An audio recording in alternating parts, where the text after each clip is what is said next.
नमस्कार, मैं उद्धव कृष्ण, आप न्यूज़ 18 लोकल देख रहे हैं। देखिए, अभी हाल फिलहाल में तुर्की में बहुत भयंकर विनाशकारी भूकंप आया था और उसके बाद से एक वीडियो वायरल हो रहा है जिसमें भूकंप के एक रात पहले पक्षियों को उड़ते हुए देखा जा सकता है।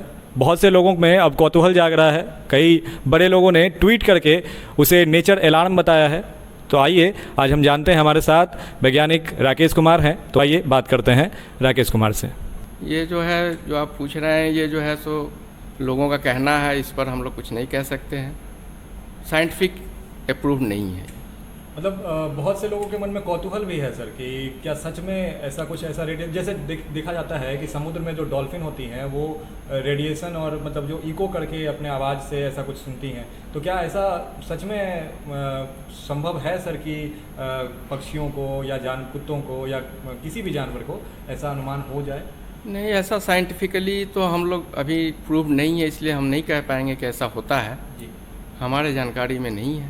तो जैसे जब भी आता है तो उसका एरिया पता चलता है कि मतलब कौन से एरिया में कितना विनाशकारी भूकंप आ सकता है, वो अनुमान तो लगाया जाता है। हाँ, तो जैसे उसका एपी सेंटर होता है कि कहाँ पे एपी सेंटर है और कितने डेप्थ तक में एपी सेंटर है, ये हम लोग पता लगा सकते हैं।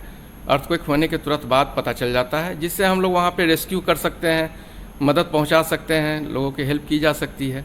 ये हम लोग पता कर सकते हैं। पक्षी उड़ रहे हैं या और कोई जानवर या पक्षियों के चलते कोई पूर्वानुमान या पूर्वाभास हो जाए लोगों को, तो ऐसा लोगों का मानना है, पहले से लोग मानते हैं।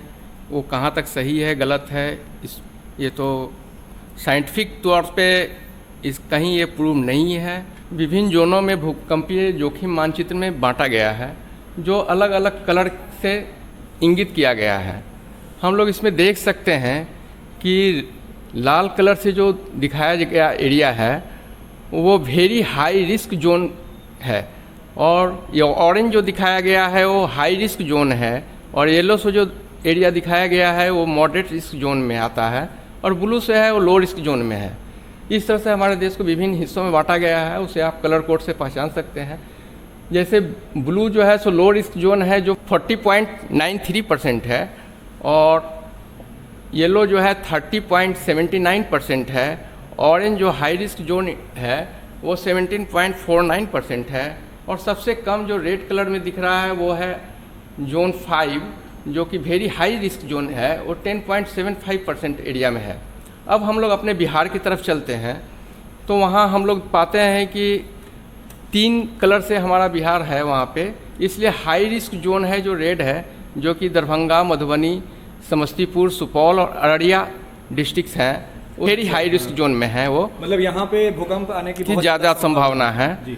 और उसके बाद ऑरेंज जो है उसमें हम लोग का ये पटना शहर आता है, वो हाई रिस्क जोन इंटेंसिटी में है, और उसके नीचे का जो डिस्ट्रिक्ट्स हैं वो है आपको मॉडरेट रिस्क जोन में, और इस तरह से डिवाइड किया गया है। सर, तो जैसे भूकंप के लिए जो प्रोन एरियाज़ को डिवाइड किया जाता है, तो बहुत सारे दिशा निर्देश भी जारी किए जाते हैं कि किस तरह का घर बनना चाहिए। कंक्रीट का अगर बन रहा है तो उसमें किस तरह के पिलर और बहुत तरह की दिशा निर्देश दी जाती है। जैसे हम लोग का जो डिवीज़न है, इसके अनुसार से तो समय समय पर दिशा निर्देश जारी किया ही जाता है। लेकिन अब एक चीज़ और है, जो कि मतलब कि इंटेंसिटी ऑफ अर्थक्वेक, इसके ऊपर डिपेंड करता है। बहुत ज़्यादा, जैसे कि 7.8 आया है तुर्की में, इस हिसाब से अगर इंटेंसिटी के आएंगे तो नुकसान तो होना ही होना है। आप कितना भी प्रिकॉशन लेंगे तो नुकसान होगा, लेकिन हाँ, प्रिकॉशन लेते हैं तो नुकसान होने की संभावना थोड़ा कम होगी। लेकिन इंटेंसिटी के ऊपर है, अब कम इंटेंसिटी का आया तो नुकसान कम होगी, लेकिन दिशा निर्देश तो जारी किया जाता है। सर, कहीं ना कहीं ये प्राकृतिक आपदा में माना जा सकता है, नेचुरल फिनोमेना है। हाँ। इसको तो रोका भी नहीं जा सकता। नहीं, रोक तो नहीं सकते हैं हम लोग इसको।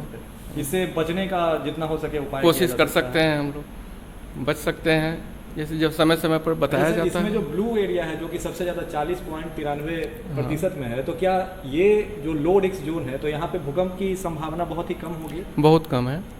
क्या है कि ये हमेशा तो होता नहीं है, बहुत दिनों के बाद होता है, लोग बहुत कंफर्टेबल हो जाते हैं, उसके बाद अचानक से एक बार आ जाता है। जी, जैसे अभी तुर्की में भी हुआ सर, और काफ़ी ज़्यादा हाई इंटेंसिटी का अर्थक्वेक हुआ। हाँ, तो वहाँ तो इंटेंसिटी आप पहले ही देखिए 7.8 का आया है, तो नुकसान तो होगा ही। लेकिन अगर बात करें जापान की, तो जापान भी बिल्कुल अर्थक्वेक प्रोन एरिया है, लेकिन आज वहाँ पे ऐसा मैकेनिज्म वहाँ के लोगों ने डेवलप किया है कि वहाँ पे बहुत कम ही हताहत होती है, जान माल का वहाँ नुकसान होता है। तो जापान जो है वहाँ पे बहुत ज़्यादा भूकंप आता है हमेशा, मतलब इस तरह से वो डिवाइड किया और सिस्मिक जोन में को हमेशा वहाँ पे आता है, कंपन होते रहती है। तो वहाँ पे जो कंस्ट्रक्शन जो है सो बहुत तरह से उस तरह का एडॉप्ट किया गया है, जैसे कुछ उसमें है लकड़ी का है, जो हम लोग जैसे यहाँ घर बनाते हैं उस तरह का नहीं होता है, वहाँ पे उस ढंग से उसको मैनेज किया गया है और इसलिए वहाँ पे नुकसान कम होता है। कह सकते हैं मतलब उन्होंने अपने आप को ढाल लिया है, एडॉप्ट कर लिया है इसको कि हमको इसी के साथ रहना है। तो आपने देखा हमारे साथ अभी साइंटिस्ट राकेश कुमार थे मेटे, और हम लोग अभी मौसम विज्ञान केंद्र पटना में हैं। तो इन्होंने बताया कि अर्थक्वेक का कोई भी संबंध पक्षियों या पशुओं को पहले से उनको पता नहीं चलता। बिल्कुल ये एक नेचुरल फेनोमेना है और टेक्टोनिक प्लेट्स की हरकतों के कारण ही अर्थक्वेक आती है। अर्थक्वेक से बचने का उपाय और दिशा निर्देश समय समय पर जारी किया जाता है, जिसका लोगों को ख्याल रखना चाहिए। आप देख रहे थे न्यूज़ 18 के लिए उद्धव कृष्ण, पटना।